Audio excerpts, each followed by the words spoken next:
Aboriginal carved trees are fascinating and are not only appreciated by the Indigenous community but the non-Indigenous community also.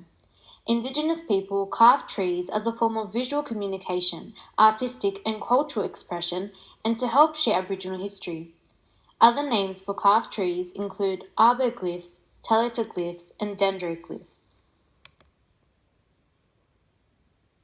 Galmaroi country holds many Aboriginal tree carvings and is located in Upper Hunter Valley. The Galmaroi people created their tree carvings based on symbols used for boys transitioning into manhood at the traditional Bora ceremony. Bunnaraway Bora Ground is known as the main site of tree carvings and holds the greatest number of them.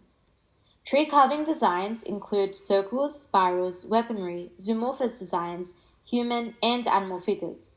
The most common type of carved trees are those which contain curvy linear lines, while the most scarce are those which have figurative images. The Wiradjuri people in central New South Wales carved trees to indicate the burial site of an accomplished man, whose demise had a severe impact on the community. It has been reasoned that the carvings on the trees signified the cultural heroes who were admired by all in the earthly life and allowed their spirit to return to the land. The drawings on the tree faces the grave of the deceased to symbolize spiritual significance of an area to onlookers. In the early 1900s, several anthropologists like Clifton Capitao showed an interest in Indigenous culture by photographing carved trees and ceremonial sites. His work has been placed at the State Library of New South Wales for the public to see and appreciate Aboriginal art and tradition. In 1918, anthropologist Robert Etheridge declared New South Wales the country of dendroglyphs and estimated that there were around 600 trees. Central and western New South Wales were once scattered with carved trees. 7,500 sacred tree areas were recorded in New South Wales, but unfortunately, most have been destroyed by land clearing, bushfires, farming, and natural decay. Due to this, Aboriginal culture and identity has become much more depleted. Today, Collymongol in northwest New South Wales contains 60 carved trees, which is the largest number of carved trees remaining in the state. Tree carvings unveil strength, artistry, and skill, and is the result of great labor and time. There are 4 methods by which carvings are produced. The object which is being made is outlined by nicks cut in the bark of a tree with a tomahawk. The whole piece of bark within the outline is removed and the sapwood is exposed. This removal represents the symbol being carved without any further incision.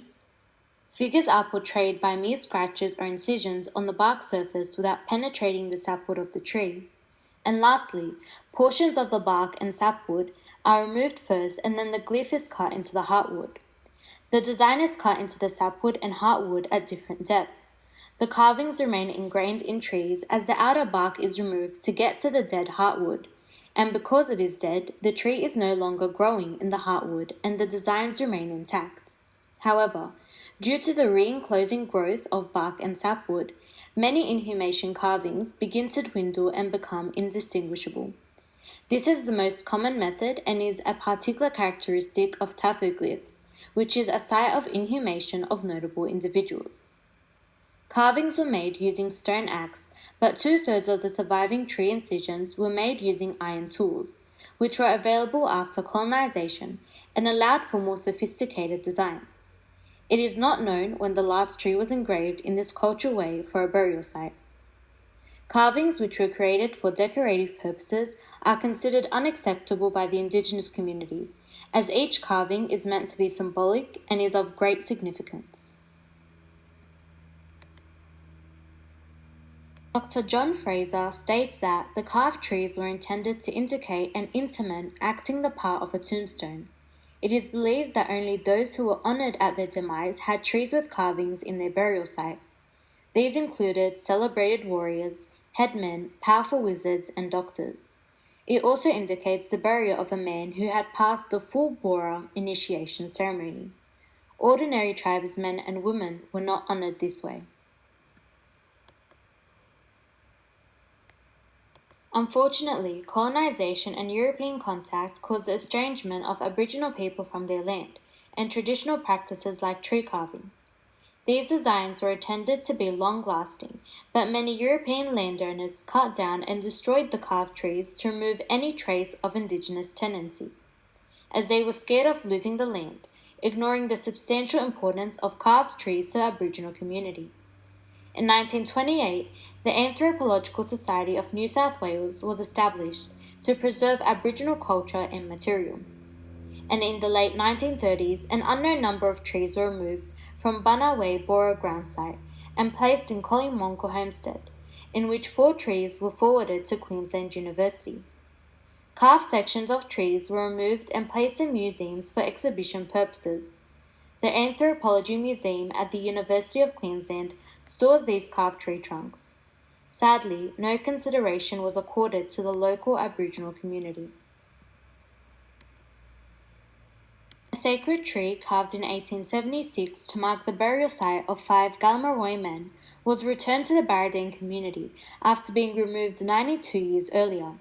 It was housed in the Australian Museum, then Museum Victoria.